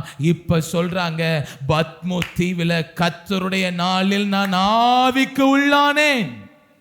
இந்த வாழ்க்கைக்கு நம்ம வரணும். என் வாழ்க்கையில இன்பமோ துன்பமோ, செல்வமோ வறுமையோ, லாபமோ நஷ்டமோ, வருகையோ இழப்போ, அந்த இடத்துல நான் எப்படி இருந்தேன்னு தெரியல. இன்னைக்கு பரிசுத்த ஆவியினால நான் நிரப்பப்பட்டிருக்கேன். என் கண்கள் வறுமையின் நடுவிலும் என் கர்த்தருடைய மகத்துவங்களை கண்டுகொண்டே இருக்கும். ஹல்லேலூயா. இவங்க தான் இப்படி இருக்கணும்னா நம்ம பரிசுத்த ஆவியில நிரப்பப்பட்ட அனுபவத்துல காணப்பட வேண்டும். பக்கத்துல பார்த்து சொல்லுங்க, இப்படிப்பட்ட ஒரு அனுபவம் இருக்கணும்னா நம்ம பரிசுத்த ஆவியில நிரப்பப்படுகிற அனுபவத்தில் இருக்கணும். ஏன்னா நம்மை தேடாத ஒருவரை நாம் ஆராதிக்கவில்லை. கல்லறி தூரத்தில் நம்மை காணாதவர் போல் நாம் இருந்தாலும் காணக்கூடாத இடத்திலும் நமக்காக கடந்து வருகிற தேவனை நாம் ஆராதிக்கிறோம். இவரை நம்ம எப்ப பார்க்க முடியும்னா நாம் பரிசுத்த ஆவியில நிரம்பி இருக்கும்போது. ஒரு காலத்துல பெந்தெக்கோஸ்தே சபைகள் இந்த பரிசுத்த ஆவியை வல்லமையா பெற்றிருந்துச்சு. ஊழியக்காரர்கள் தொடங்கி விசுவாசிகள் வர வல்லமையாக பெற்றிருந்தாங்க. பரிசுத்த ஆவியின் அந்த வல்லமையினால என்னென்னத்தையும் அவங்க சாதிச்சு முடிச்சாங்க. நல்லா கவனிங்க, இந்த பரிசுத்த ஆவியான உங்களுக்கு எனக்கு வேணும். நான் சொல்றேன், சடுதியிலே துன்பம் வந்தது போல எப்படி சீசர்கள் சிதறடிக்கப்பட்டாங்களோ, ஒரு முறை இயேசு வந்து சொல்லி, 2வது முறை இயேசு வந்து சொல்லி, 3ஆவது முறை இயேசு வந்து சொல்லி பரிசுத்த ஆவி இல்லாத பொழுது எப்படி இவங்க நிர்மூலமானாங்களோ சீசர்கள், அதே போல உங்க வாழ்க்கை என் வாழ்க்கை சீக்கிரத்துல மாறும் பரிசுத்த ஆவி இல்லாட்டினா. இதை எனக்கு ஆவியானவனுக்கு எச்சரிக்கைப்பா சொல்றாரு. பரிசுத்த ஆவி இல்லாம எனக்கு வருமானம் வருது, என் வாழ்க்கை ஓடுது, நல்லா போகுது, விட்டுறாதீங்க. உங்க வாழ்க்கையில இவ்வளவு உயர்வு உங்களுக்கு கொடுத்தவர் யாரு? உங்களை ஒரு நாள் கூட ரெஸ்ட் இல்லாம ஓட வச்சவர் யாரு? அவர் தான் எனக்கு சொல்றாரு, ஒரு நாளை எனக்காக முன்னுரிமைப்படுத்துப்பா. ஒரு காலத்துல சும்மா இருந்து எதுவுமே நலமா இல்லாத நாட்கள்ல தேவனுடைய சமூகத்துல காத்திருந்த நாட்கள்ல, இப்ப உதாரணத்துக்கு நம்ம சொல்றோம், 6 மாசம் ஆராதனைக்கு வரோம், 6 மாசம் வர முடியல, ஆண்டு விட்டதுக்காண்டி கேட்கணும். நான் ஒரு பேர் சொல்லி டக்குன்னு சொன்னேன், பேர் சொல்ல மாட்டேன், தெரியாம டக்குன்னு வாயில இருந்து வந்துருச்சு. இது இப்படியே போகாதுனே. இது மாதிரி இருக்கிற எல்லாருக்கும் நான் சொல்றேன், சில காலம் கர்த்தர் அனுமதிப்பார். முயற்சி பண்ணி கர்த்தர் ஆவியோடு உண்மையோடு தொழுது கொள்கிற அனுபவத்துக்குள்ள வந்துடணும். நம்ம கர்த்தர் இப்படி காண மாட்டார் நினைக்கிறோம்ல, அப்படிலாம் இல்லை. ஆண்டவர் எல்லாத்தையும் தன் நினைவில் வச்சிருப்பார். பலத்தை கொடுத்தது நமக்கு யாரு? சுகத்தை கொடுத்தது யாரு? எல்லா நாளும் நம்ம பிஸியா இல்லைல்ல, இவ்வளவு தூரம் நம்ம நடத்தி வந்திருக்கிறார்ல. கர்த்தரை கனப்படுத்துற விதமா கர்த்தரை கனப்படுத்தணும். அதுக்கு தான் கர்த்தர் நம்மளை நடத்தி கொண்டு வந்தா. எவ்வளவு பெரிய டிரான்ஸ்ஃபர்மேஷன் கொடுத்தார் தெரியுமா ஏசப்பா? பிதாவை எங்கேயோ இருந்து பார்ப்பாங்க, ஆசரிப்பு கூடாரத்தில் ஒருத்தனும் போக முடியாது. பிரதான ஆசாரியனை வருஷத்துக்கு ஒரு முறை தான் அந்த மேகத்தின் மேல் இருக்கிற மகிமையை காண்பாங்க. இயேசு வந்தார் தெரியுமா? இயேசுவை எப்படி மாற்றினாங்கன்னா இம்மானுவேல் அப்படின்னு சொன்னாங்க. பிதானா அவர் எங்கேயோ பரலோகத்தில் இருக்கிறான்னு நம்பினாங்க. இயேசுனா என்ன சொன்னாங்கன்னா இம்மானுவேல், அவர் நம்மோடுன்னு சொன்னாங்க. பரிசுத்த ஆவினா என்ன தெரியுமா சொன்னாங்க? அவர் உங்களுக்குள் தங்கி வாசம் செய்கிறார் அப்படின்னு சொன்னார். பிதா அங்க இருந்தாரு, இயேசு இங்க இருந்தாரு. நீங்கள் நானும் பெற்றுக்க பரிசுத்த ஆவி உள்ள இருக்கிறாரு. நம்மளுடைய காரியம் சாதாரணமானதில்லை. நம்முடைய காரியம் சாதாரணமானதில்லை. ஓடணும், உழைக்கணும். அது நடுவில் தேவ சத்தம் வரும்போது நம்ம வாழ்க்கையை டியூன் பண்ணணும். நம்ம டியூன் பண்ணலைன்னா நானா இருந்தாலும் கர்த்தர் ஒரு நாள் என்னைய டியூன் பண்ணுவார். வேண்டாதது என்னை விட்டு எடுப்பார். அது எவ்வளவு பெரிய ஆசீர்வாதமா இருக்கலாம். ஒருவேளை நீங்கள் கஷ்டத்தின் பாதையில் கடந்து போகிற யாராச்சும் இந்த வார்த்தையை கேட்டிங்கன்னா நீங்கள் தயவு செஞ்சு கோச்சிக்கிறாதீங்க, வருத்தப்பட்டுக்கிறாதீங்க. கர்த்தருக்கு நம்ம ஆசீர்வாதம் முக்கியம் இல்லை, நம்ம ஆத்மா தான் அவருக்கு முக்கியம். நடத்துவார், கொடுத்து பார்ப்பார். இந்த ஆசீர்வாதத்தில் இவன் சஸ்டெயின் பண்றானா? இப்போ எனக்கு வந்து வயசு ரொம்ப கம்மி, ரொம்ப குறைந்த வயசு. இந்த பலிபிடம், இந்த வசனம், இந்த வெளிப்பாடுலாம் என் புத்திக்கு எட்டாதது. கர்த்தர் எனக்கு கொடுத்துருக்கிறாருன்னா இதை கொடுத்து என்னை பார்ப்பார். நான் சரியா ஓடுறேனா, இதுக்குண்டான கிரயத்தை கொடுக்குறேனா, இதுக்குண்டானபடி நான் தேவ சமூகம் அமர்றேனா பார்ப்பார், கொடுத்து பார்ப்பார். சில நேரம் நான் சரியா இல்லாட்டினாலும் தொடர்ந்து எனக்கு கொடுத்து பார்ப்பார். ஒரு காலம் சீசர்களுக்கு 3 வருஷம் முடிஞ்சிச்சுல, முடிஞ்சப்ப அவன் வாழ்க்கையவே புரட்டி போட்டார்ல ஆண்டவர். அது மாதிரி நான் சரியா ஓடலன்னா என்னைய ஒரு இடத்துல வச்சு கர்த்தர் புரட்டி போடுவார். அதுதான் எல்லாருக்கும். நீங்க யோசேப்பாவே இருந்தாலும் 7 வருஷம் தான் உங்களுக்கு ஆசீர்வாதம். 7 வருஷம் பஞ்சம் வரும்.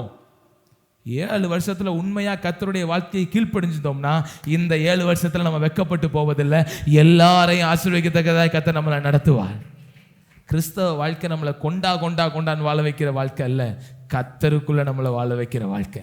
அதனால தான் நம்ம சொல்றோம், நான் ஆரம்பத்திலே சொன்னேன், நம்ம வந்து எல்லாம் இருந்து கர்த்தருக்குள்ள வரல, ஒண்ணும் இல்லாமையில கர்த்தர் கொண்டு வந்து இன்னைக்கு நம்மளை இருக்கிறவர்களாக மாற்றி இருக்கிறார். ஆமென், ஹல்லேலூயா. அதனால நான் உங்களுக்கு இந்த 2 சம்பவத்தை இன்னைக்கு ஒப்பிட்டு நான் உங்களுக்கு சொல்லியிருக்கேன். உபத்திரவத்தின் நல்லா இருக்கும்போது பிரச்சனை வந்தப்ப இவங்க யாரும் கர்த்தரை பார்க்கல. ஆனா பிரச்சனையின் நடுவில் இவங்க கர்த்தரை பார்த்த பொழுது இவங்க வாழ்க்கை எப்படி மாறிச்சுன்னா ஆவிக்குள்ளாகிற அனுபவமா மாறிச்சு. ஆவிக்குள்ள நம்ம மாறணும், அந்த அனுபவத்துக்கு வரணும். நம்ம ஒரு 10 வருஷம் விசுவாசியா இருக்கோம்னா தனிப்பட்ட உபவாசங்கள் நம்ம குடும்பங்களுக்கு இருக்கிற பழக்கம் நமக்கு வரணும். தேவனை பிரியப்படுத்துகிற சுவாபம். அப்படி ஓட முடியாது, சும்மாவே ஓட முடியாது. நான் அப்படி ஆசீர்வதிக்கிறேன், அங்கிட்டு அலைவேன் இங்கிட்டு அலைவேன், ஓடவே முடியாது. அதான் ஒரு வசனம் அடிக்கடி ஒரு வார்த்தை சொல்லுவாங்க, ஒரு வசனத்தை தான் பாடலாம் எழுதியிருக்காங்க, அமர்ந்திருந்து நானே தேவன் என்று அறிந்து கொள்ளுங்கள். ஆமென், ஹல்லேலூயா, ஹல்லேலூயா. இப்போ உங்களுக்கு ஒரு கரை சம்பவத்தை சொல்லிட்டு இன்னைக்கு நான் முடிச்சு, இன்னைக்கு நம்ம எல்லாரும் பரிசுத்த ஆவியின் நிறைவுக்காக ஜெபிக்க போறோம். ஆமென். மறுபடியும் நம்ம அதில் நிரம்பணும், நிரம்பி மறுபடியும் சொல்லணும், இந்த பரிசுத்த ஆவி எனக்குள்ள இருக்கிறார். இந்த பரிசுத்த ஆவியை நான் துக்கப்படுத்தக்கூடாது. பல இடத்துல நான் தவறி இருக்கேன். கடைசியாக இந்த ஒரே ஒரு சம்பவத்தை மட்டும் நம்ம வாசித்து நம்ம ஜெபித்து பரிசுத்த ஆவியினுடைய ஒரு ஆளுகைக்காக நம்ம ஜெபித்து இப்போ நம்ம முடிக்க போகிறோம். வெளிப்படுத்தினுடைய புஸ்தகம் 3ஆவது அதிகாரம் அல்ல 1, 2, 3 வாசிங்க. சர்தை சபையின் தூதனுக்கு நீ எழுத வேண்டியது என்னவெனில், தேவனுடைய 7 ஆவிகளையும் 7 நட்சத்திரங்களையும் உடையவர் சொல்லுகிறதாவது, உன் கிரியைகளை அறிந்திருக்கிறேன், நீ உயிருள்ளவன் என்று பெயர் கொண்டிருந்தும் செத்தவனாய் இருக்கிறாய். நீ விழித்துக் கொண்டு சாகிறதற்கு ஏதுவாய் இருக்கிறவைகளை ஸ்திரப்படுத்து. உன் கிரியைகள் தேவனுக்கு முன் நிறைவுள்ளவைகளாக நான் காணவில்லை. சரி, இது ஒரு முக்கியமான ஒரு வசனம் இருக்கு. 2வது வசனத்தின் ஒரு பகுதி சொல்லுது, நீ விழித்து கொண்டு அப்படின்னு சொல்லப்பட்டிருக்கு. நல்லா கவனிங்க. ஒரு முக்கியமான நேரத்தில் நடக்கிற சம்பவங்கள், அந்த சம்பவங்களை நம்ம பயன்படுத்துகிற வார்த்தைகள் நம்ம வாழ்க்கை முழுசும் மறக்கவே மாட்டோம். எத்தனை பேர் அதை ஒத்துக்கிறீங்க? இப்போ குடும்பத்தில் வந்து ஒரு பிரச்சனை, பெரிய பிரச்சனையாயிட்டுன்னு வச்சுக்கோங்க. அந்த பிரச்சனை போய்கிட்டு இருக்கும்போது இப்போ கணவன் மனைவியுமே வச்சுக்கிறோம், அப்படின்னா தான் நமக்கு பிரச்சனை இல்லாமல் போயிடும். நம்ம மாமனார் மாமின்னு சொன்னால் பிரச்சனை ஆயிரும்ல. சரி, கணவன் மனைவின்னு வச்சுக்கிறோம். பிரச்சனை உச்சமாக போகும்போது கணவன் மனைவியை பார்த்து ஒரு கடினமான வார்த்தையை சொல்லி என்ன செய்வாங்க? திட்டுவாங்க. கெட்ட வார்த்தையாக இருக்காது, இருக்கக்கூடாது தேவனுடைய பிள்ளைகளுக்கு. ஆனால் கடும் சொல் ஒன்று சொல்வாங்க வச்சுக்கோங்களேன். நீ என் வாழ்க்கையை அழிச்சிட்ட அப்படின்னு ஒரு வார்த்தை சொல்கிறேன் வச்சுக்கோங்களேன். இது பெரிய வார்த்தை, இது தாங்கிக்கிற முடியாது. ஏன்னா தன் வாழ்க்கை முழுதும் மனைவியானவள் அந்த குடும்பம் வளரணும் தான் பிரயாசம் என்ன செய்கிறாங்க, படுறாங்க. ஆனால் இந்த வார்த்தை ஆழமாக அழிஞ்சிரும். இப்போ தாய்மார் நீங்கள் சொல்லுங்கள், இந்த வார்த்தையை நீங்கள் வாழ்க்கையில் எப்பயாச்சும் மறப்பீங்களா? நீங்கள் மறக்கவே மாட்டீங்க. இதில் இன்னும் ஒரு ஆச்சரியப்படுகிற விஷயம் இருக்குது. எப்படின்னா, அழிச்சுடுவ அப்படின்னு நீங்கள் எங்கே இந்த வார்த்தையை கேட்டாலும் எங்கே படித்தாலும் அந்த சம்பவம் உங்களுக்கு ஞாபகம் வந்துக்கிட்டே இருக்கும், திரும்ப திரும்ப திரும்ப. இப்போ உங்களை பார்த்து உனக்கெல்லாம் என்னடா தகுதி இருக்குது அப்படின்னு கேட்டாங்கன்னு வச்சுக்கோங்க உங்கள் உறவினர்கள். அன்னைக்கு நீங்கள் மறந்துடுவீங்க. ஏதோ ஒரு போஸ்டரில் தகுதி உள்ளவர்கள் அப்படின்னு வாச்சாலும் உங்களுக்கு டக்குன்னு அந்த சம்பவம் என்ன செஞ்சிடும்? ஆமாவே இல்லையா? இதுதான் மனித இயல்பு, இதுதான் சைக்காலஜி அப்படின்னு சொல்றாங்க, மனோவியல் நிலைமை அப்படின்னு சொல்றாங்க. அதை மறக்கவே முடியாது. ஆவியானவர் உதவி செஞ்சார்னா மறக்கலாம். இப்ப இந்த விழித்து கொண்டு அப்படின்னு யோவான் கேட்ட உடனே அவருக்கு என்ன ஞாபகம் வந்திருக்கும்? கெத்செமனே தோட்டம் தான் ஞாபகம் வந்திருக்கும். 3 முறை இயேசு வந்து சொன்னார், 1 மணி நேரமாவது விழித்திருந்து என்னோடு ஜெபம் பண்ணுங்கள். 1 மணி நேரமாவது என்னோடு விழித்திருந்து ஜெபம் பண்ணுங்கள். 1 மணி. இதை கேட்ட உடனே இவருக்கு பழசு எல்லாமே ஞாபகம் வந்திருக்கும். இதில் ஆச்சரியப்படுறது என்னன்னா, அன்னைக்கு என்ன சத்தியம் தேவைப்பட்டுச்சோ அதே சத்தியத்தை தான் கிட்டத்தட்ட 30-40 வருஷம் கழிச்சு ஆண்டவர் எழுதுறாரு யோவானுக்கு. நீங்க வாசிக்கும் போது நான் இப்பயா வாசிக்கிறேன், நீ உயிருள்ளவன் என்று பெயர் கொண்டிருந்தும் நீ செத்தவனா இருக்கிறாய். நீ விழித்து கொண்டு சாகிறதற்கு ஏதுவானவைகளை ஸ்திரப்படுத்து. உன் கிரியைகள் உன் தேவனுக்கு முன்பு நிறைவுள்ளவைகளாக நான் காணவில்லை.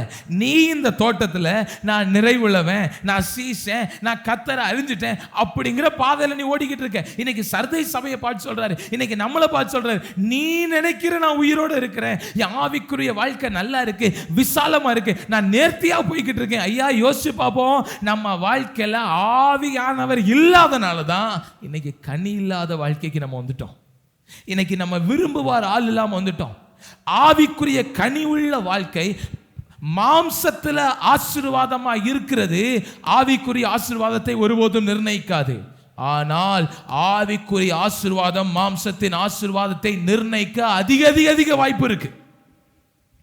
அதிக வாய்ப்பு இருக்கு. அப்ப நான் மாம்சமா ஆசீர்வதிக்கப்படல, ஒரு பிரச்சனை வருது அப்படின்னா எங்கேயோ என் ஆவிக்குரிய வாழ்க்கை. அதை தான் சர்தை சபையின் தூதனுக்கு எழுதும் போது எழுதுறாரு, இப்படி சபைக்கு நீ நினைக்கிற உயிருள்ளவன் அப்படின்னு உனக்கு பெயர் இருக்கு, ஆனா நீ செத்துட்டப்பா.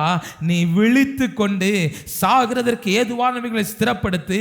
உன் கிரியைகள் தேவனுக்கு முன்பு நிறைவுள்ளவர்களாக காணப்படவில்லை. ஆகையால் நீ கேட்டு பெற்றுக்கொண்ட வகையை நினைவு கூர்ந்து அதை கை கொண்டு மனம் திரும்பு. அடுத்த பகுதியை வாசிக்கிறேன். நீ விழித்திராவிட்டால் திருடனை போல உன்மேல் வருவேன், நான் உன்மேல் வரும் வேளையை நீ அறியாதிருப்பாய். யார் தேவன் திருப்பி வருவார் என்பதை அறியாதிருக்கிறார்கள்? ஆவி இல்லாதவர்கள். நம்ம வாழ்க்கையில் இன்னைக்கு செத்த அனுபவம் எனக்கு ஆவிக்குரிய வாழ்க்கையில் வந்துட்டேயா, எனக்கும் வந்திருக்கலாம். இந்த வார்த்தை கேட்டிருக்க உங்களுக்கு வந்துட்டு இருக்கலாம். சடுதியாய் நம்ம மேல நாசம் பண்ணுகிற காரியங்கள் வர்றதுக்கு முன்னாடி இந்த ஆவியானவரை மறுபடியும் அனல் மூட்டி எழுப்பி விடணும்னு இன்னைக்கு ஆண்டவர் விரும்புகிறார். அதை எப்படி கேட்கணுமா? ஆகையால் நீ கேட்டு பெற்றுக்கொண்ட வகையை நினைவு கூர்ந்து அதையே கை கொண்டு மனம் திரும்பு.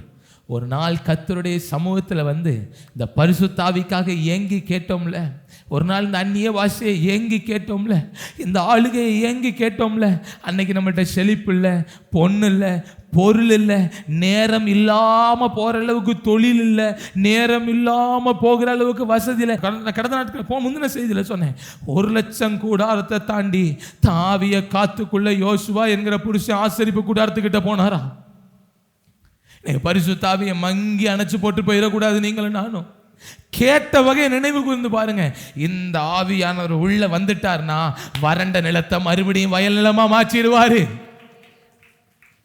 கண்ணீர் வர தேவையில்லை. தப்பா சொல்ல, கண்ணீர் வெடித்து ஜெபிக்கிறத. இப்ப வர வேண்டியது நமக்குள்ள ஆவியானவர். ஏன்னா வாக்குத்தத்தம் நமக்கு இருக்கு, இயேசுவை நம்பிக்கை வைக்கிற விசுவாசம் இருக்கு. அப்படி இருந்தும் வாழ்க்கை சீர்படலைனா சகல சத்தியத்துக்குள்ள நடத்துகிற ஆவியானவர் நமக்குள்ள தூக்கப்பட்டு இருக்கிறார்னு அர்த்தமே தவிர வேற என்ன அர்த்தம் இருக்கு? இங்க ஆவியானவர் வந்தானா வாழ்க்கை பரிசுத்தமா மாறிடும். ஆவியானவர் வந்துட்டார்னா நம்மளை ஜெபிக்க வைக்க ஆரம்பிப்பாரு, மறுபடியும் நம்மளை துதிக்க வைக்க ஆரம்பிப்பாரு, மறுபடியும் காண முடியாத அடைய முடியாத நிலைகளை அவர் அடைய வைப்பார்ல. அதுக்கு தான் ஆவியானவர் நமக்கு கொடுக்கப்பட்டாரு. ஓடிட்டோம், இவ்வளவு தூரம் ஓடிட்டோம். யார் பெரியவன் சின்னவன் பார்க்குற அளவுக்கு ஓடிட்டோம். தொழில் வளர்ந்துட்டா இறங்கிட்டான்னு பார்க்குற அளவுக்கு ஓடிட்டோம். இப்போ நின்று போச்சே ஒரு இடத்துல. இதுக்கப்புறம் எப்படி? இங்க ஜெர்க் ஆயிட்டு வண்டி சங்கிலி சிக்கி போச்சு. இதுக்கு மேல மேற்கொண்டு ஓடனா ஆண்டவரே நிறுத்திட்டாரு. இனிமே ஆவியானவர் இல்லாம ஓடக்கூடாதப்பா, இனி ஆவியானவர் இல்லாம ஓடனா இவன் வாழ்க்கை நலம் இல்லாம போயிருந்து ஆண்டவரை நம்மளை நிறுத்தி வச்சிருக்கிறாரு. அவங்களுக்கு அன்போடு தாழ்மையாய் சொல்லுவேன், இப்படிப்பட்ட நம்முடைய தகப்பனாகிய யோவான், தூங்கின யோவான், தூதனை மிக அருகில் இருந்தும் அந்த இடத்தில் காணாத யோவான், தான் ஓட்டத்தை முடிக்கும் போது எப்படி தெரியுமா முடிச்சார் தெரியுமா? 16வது வசனம் உங்களுக்கு நான் வாசிக்கிறேன். 22 வெளிப்படுத்தல் 22:16. சபைகளிலே இவைகளை உங்களுக்கு சாட்சியாக அறிவிக்கும்படிக்கு இயேசுவாகிய நான் என் தூதனை அனுப்பினேன். நான் தாவீதின் வேரும் சந்ததியும் பிரகாசமுள்ள விடிவெளியும் நட்சத்திரமாய் இருக்கிறேன் என்றார். இது ஏசப்பா சொல்றாங்க. இப்ப இந்த வார்த்தையை இதை சொல்லி அவர் வாயை மூடல. யோவான் ஆவியில நிரம்பி சொல்லுகிறாரு, ஆவியும் மனவாட்டியும் வா என்கிறார்கள், இப்பொழுது அதை கேட்கிறவனும் வா என்பானாக. வாழ்க்கை நலமா முடியணும்னா, கிறிஸ்தவ வாழ்க்கையில இன்னைக்கு ஒரு இடத்துல நம்ம ஸ்டக்காய் நிக்கிறோம்ல, இதை விட்டு வரணும்னா வெளிப்படுத்தல் 3 அதன் பிற்பகுதி 6வது வசனம் இப்படியாய் சொல்லுகிறது, ஆவியானவர் சபைகளுக்கு சொல்லுகிறதை காதுள்ளவன் கேட்க கடவன். இச்சை அடக்கத்திலே இச்சை அடக்கம் நமக்கு வேண்டுமே ஆனால் நமக்கு தேவையானவர் ஆவியானவர். இன்னைக்கு நம்ம எந்த இடத்துல ஸ்டக் ஆயிருக்கோம்னு நமக்கு தெரியல. இது ஒரு ஆழமான கருகலான சத்தியம். இதை நான் எந்த அளவுக்கு தெளிவாக சொல்லியிருக்கேன்னு கூட எனக்கு தெரியல. இது ரொம்ப ரொம்ப ஒரு டீப்பானது. ஆனால் நம்முடைய ஆவிக்குரிய வாழ்க்கையில் இந்த கடந்த நாட்களில் இப்படி ஒரு நிலைமைக்கு நம்ம வந்துட்டோம் பாருங்க. எல்லார் வார்த்தையும் வாயும் சொல்லுது. ஒரு குறிப்பிட்ட இடத்துல நான் அப்படியே ஸ்தம்பிச்சு நிற்கிறேன். இந்த ஸ்தம்பிப்பு மாறி வெளியே வரணும்னா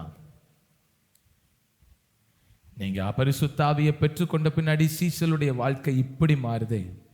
அவர்கள் நாள்தோறும் தேவாலயத்தில் தேவனை புகழ்ந்து கொண்டிருந்தார்கள். அலர்ன உங்க வாழ்க்கை மாறிச்சு. எல்லாரும் அப்படியே கரங்களை உயர்த்தி, இதோ எசேக்கியேல் கண்ட மகிமை நமக்கு திரும்புகிறது, எசேக்கியேல் கண்ட மகிமை நமக்கு திரும்புகிறது. ஓ, இதோ ஒரு நதியை காண்கிறேன், அந்த நதியினுடைய விருட்சகம் நதி ஓரத்தில் இருப்பதினால் மாதம் தோறும் அது ஒரு புதிய கனியை கொடுக்கிறது. இந்த திருச்சபையில் அந்த மகிமை பெருகுகிறது. அதை தேவன் திரும்ப பண்ணுகிறார், தேவன் திரும்ப பண்ணுகிறார். இந்த மந்தைக்கு அந்த மகிமையை தேவன் திரும்ப பண்ணுகிறார். இந்த மகிமை மந்தைக்கு தேவன் திரும்ப பண்ணுகிறார்.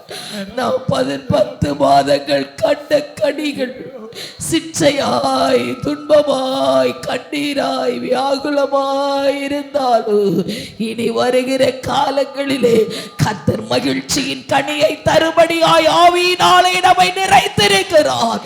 சந்தோஷம் என்கிற கனியை கர்த்தர் தருகிறார். நிம்மதி என்கிற கனியை கர்த்தர் தருகிறார். ஓ, நித்திய மகிழ்ச்சி என்கிற கனியை தருகிறார். ஆகவே ஆவியானவரை கரங்களை தட்டி, நல்ல பலத்த ஓசையோடு கரங்களை தட்டி,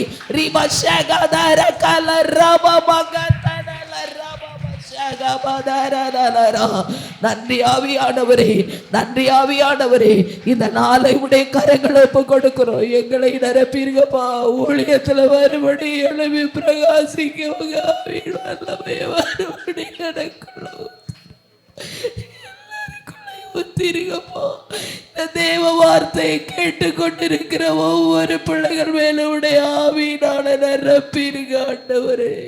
ஊழியம் செய்து கொண்டிருக்கிற உங்க பிள்ளைகள் உடைய ஆவியினால் நிரப்பீருங்க ஆண்டவரே. இந்த வார்த்தையை ஆண்டவரே தொடக்கத்திலிருந்து முடிவு வரை உள்ளேயும் வெளியேயும் அமர்ந்து ஆண்டவரே ஆன்லைன் மூலம் கேட்ட எல்லா பிள்ளைகள் மேலும் அந்த அபிஷேகம் நிறைந்திருப்பதற்காக உமக்கு ஸ்தோத்திரம். உங்க அபிஷேகத்தால் நிரப்பினதற்காய் நன்றி. நீங்க அனல் மூட்டினதற்காய் ஸ்தோத்திரம். இயேசுவின் நாமத்தில் பிதாவே, ஆமென்.